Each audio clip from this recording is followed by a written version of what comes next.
All right, Texas Congresswoman Jasmine Crockett took time out of the House Judiciary hearing on immigration visas to insult First Lady Melania Trump and her legal status. Yeah, Texas Congressman and member of the House Judiciary Committee, Lance Gooden, was at that hearing. He joins us now.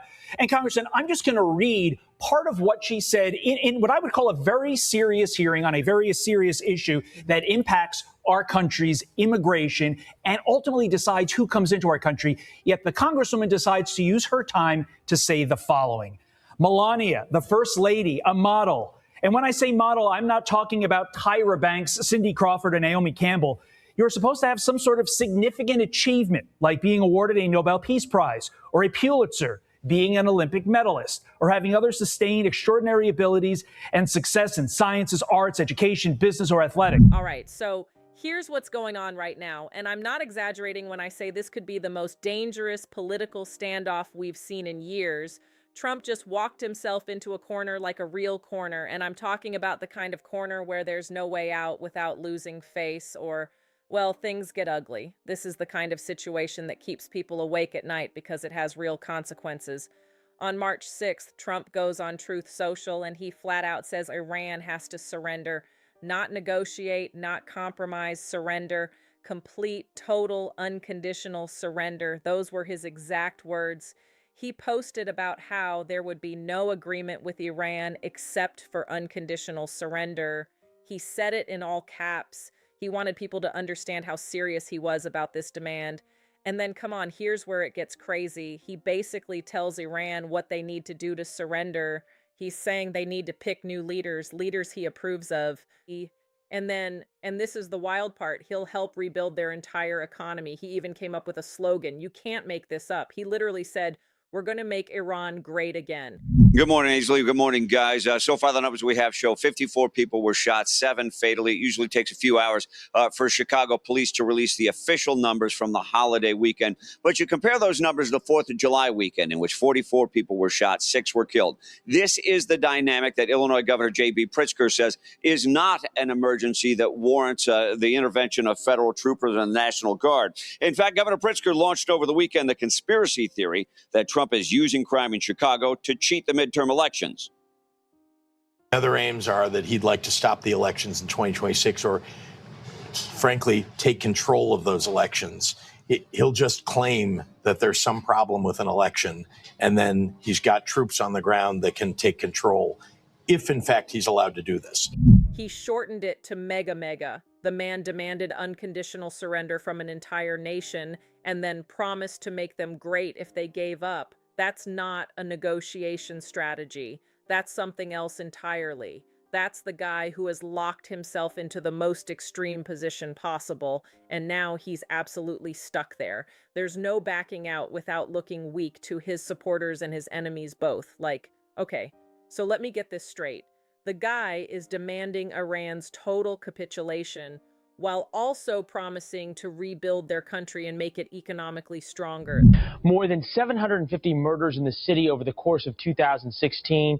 That is more than New York City and Los Angeles combined. Police there now bracing for what could be a bloody New Year's weekend. Mike Tobin live from Chicago with more. Mike, nice to see you. How much worse is it this year than last? As you mentioned, the rate of shootings, the rate of murders in the city of Chicago is absolutely dramatic, and Chicago police do anticipate an uptick of violence with the holiday weekend. Spokesman says that's because you pour booze on top of this endless cycle of gangland vendettas.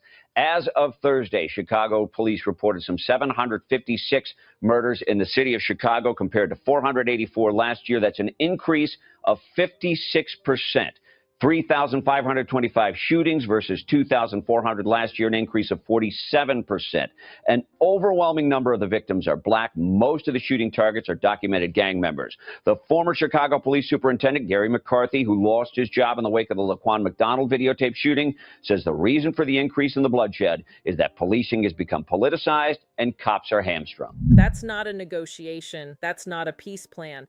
That's not even a realistic proposal. That's a guy who just locked himself into something he can't walk back. That's the guy who's now trapped by his own words and his own demands.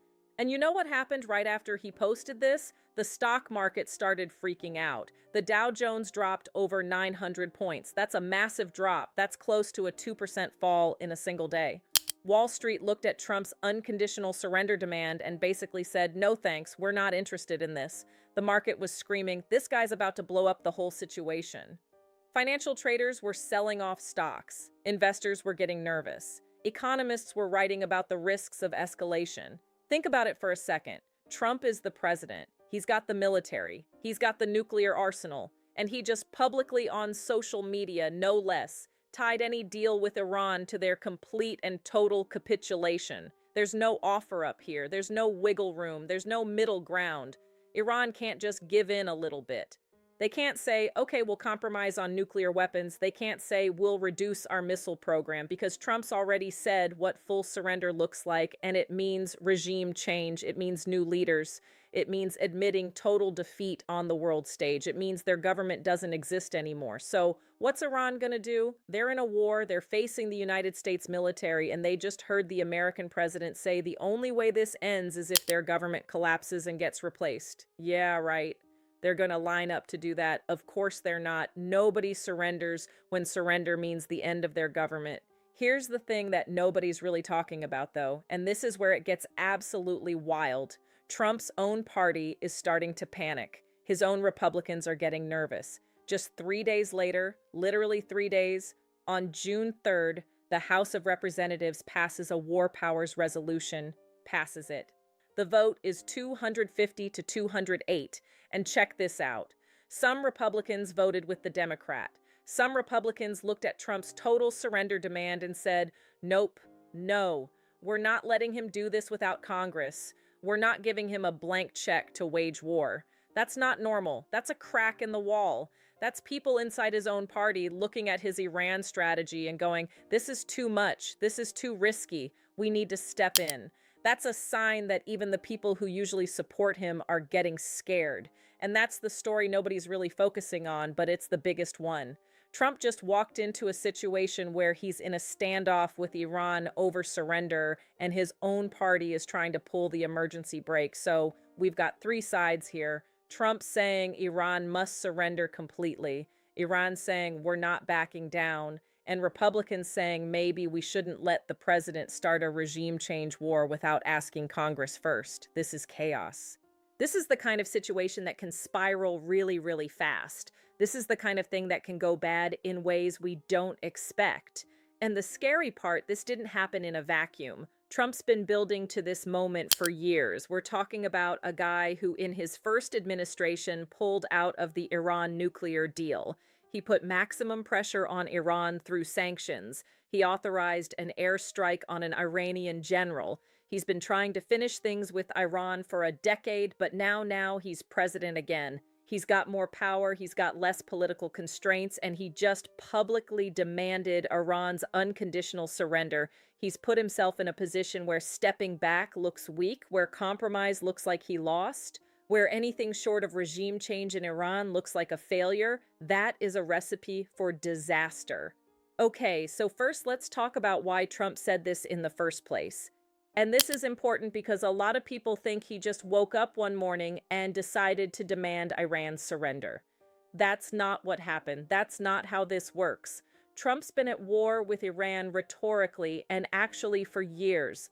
The nuclear deal, he hated it. He said it was the worst deal ever made. And you know what? He got out of it. He imposed sanctions. He squeezed Iran economically. He made life difficult for Iranian leadership. And then in January of this year, he even warned Iran that time was running out. He said there was a big U.S. naval armada heading to the region. He was basically saying, look, we're ready to go. Are you? We've got ships. We've got weapons. Are you prepared for what comes next? So when Trump posted about unconditional surrender on March 6th, it wasn't random. It wasn't some crazy outburst. It was a logical endpoint of a strategy that's been building for months. It was Trump saying, okay, we've tried pressure, we've tried sanctions, we've threatened. Now we're just going to say what we want. And that's total surrender. That's the goal here. We want unconditional surrender. But But here's where it gets interesting, and this is where most people miss the story entirely. Trump probably didn't think people would freak out about it. Like in Trump's mind, he's just being tough. He's being strong. He's drawing a line in the sand and saying, this is what we want. He probably thought people would respect that. He probably thought Iran would back down. He probably thought the market would stay calm. He probably thought Republicans would line up behind him. He probably thought his supporters would cheer. But that's not what happened. The reaction was different. The market crashed. People got nervous. Republicans started worrying. Economic indicators flashed red. This wasn't the reaction he expected, or at least if it was, he didn't seem prepared for it. The Dow dropped, though. That's real. That's 900 points.